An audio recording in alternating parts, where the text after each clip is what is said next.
अजून एका वळणावर सहज कसे गमतीनं भेटलो, उगीच खुळा प्रेमाचा खेळ आपोआप एक खेळलो.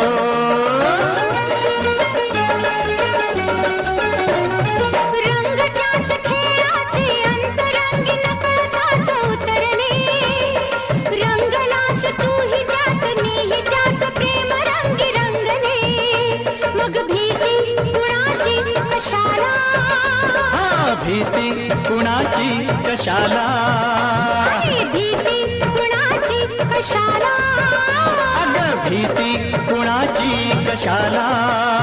ना सांगताच आज हे कळे मला, कसा जीव माझा तुझ्यामध्ये गुंतला.